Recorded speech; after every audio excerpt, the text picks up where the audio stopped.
Today, you and I are conquering the roast chicken.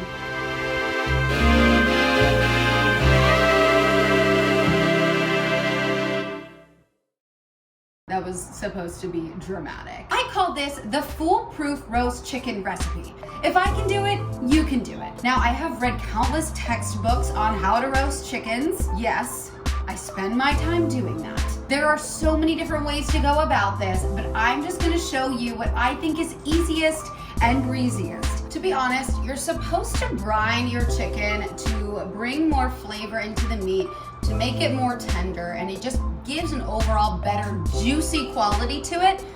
For sake of ease and time, I just skip it. You probably have a chicken in a tight packed bag. Open that sucker up over a trash can because lots of juices are gonna fly out. I have preheated my oven. I have my fresh herbs.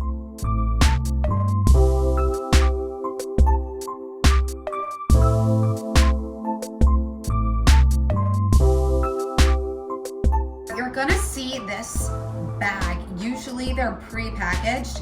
These are giblets, these are organs. You can keep them if you want to use them in a stew or something else adventurous. I'm gonna wash. I'm going to dry off my chicken. Let's take a spatula and let's separate the skin here, which we have dried off. We don't want to rip the skin, remember that. We want to be really delicate. That's why I'm using a rubber spatch. Now I'm just gonna stuff some herbs in there. Use your hands to put the herbs underneath the skin of the chicken. Use your spatula to push it back so that all of the meat is fully coated in the herbs. I've got some butter, softened butter. I'm just gonna pop it under here. Push the butter back and flatten it out so it has a larger surface area on the breast of the chicken.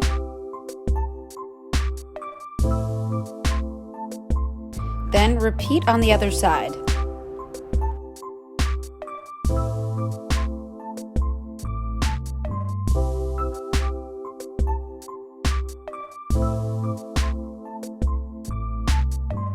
Let's add our aromatics into the bird. I'm starting off with some fresh thyme. Now I'm gonna put in some smashed garlic cloves. This really helps open up the aroma of the garlic. And finally, 1 lemon cut in half. Now rub some olive oil onto the chicken. This is gonna help the skin get nice and brown. Add some salt. And of course some pepper. Now my baby is stuffed. She is ready to party. It's time to truss her up. You don't have to truss your bird, but you should because it helps different parts cook at a better rate. It raises the breasts of the bird. It just keeps it tight and taut so everything is staying and the juices are staying in there and it's just a lovely time. Place the chicken on its back with the legs facing towards you. Loop the string underneath the bottom of the chicken and pull an equal amount around the drumsticks. Make a knot, then take the string between the drumstick and the breast. Hold it tightly and flip the chicken over. Tuck the wings into the chicken and tie a knot very tight.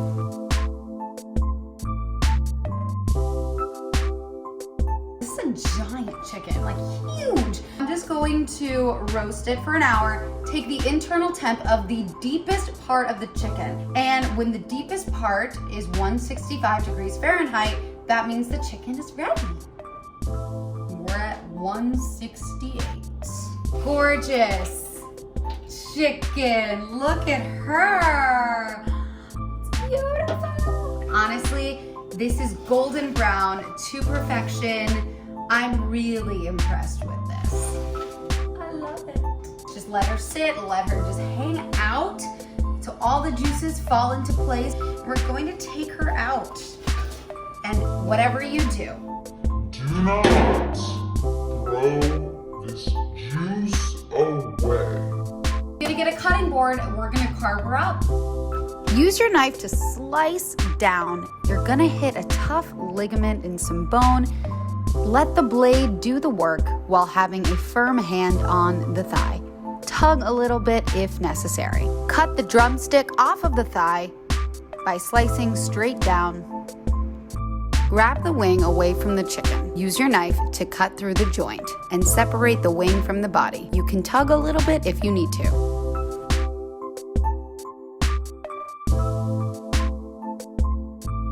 Slice straight down between the breasts. Then slice on a bias to detach the breast from the cartilage and bone inside. These will be really hot, so just be careful. Finally, slice each breast and serve.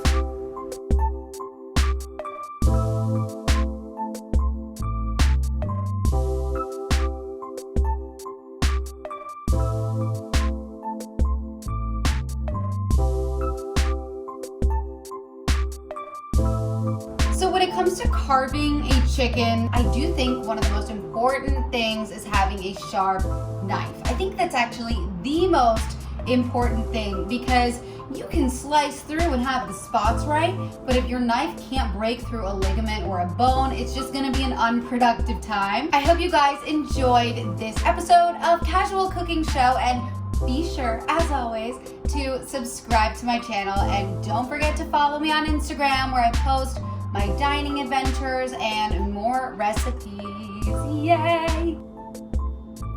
That's an ugly view of her. I feel bad. I just exposed her.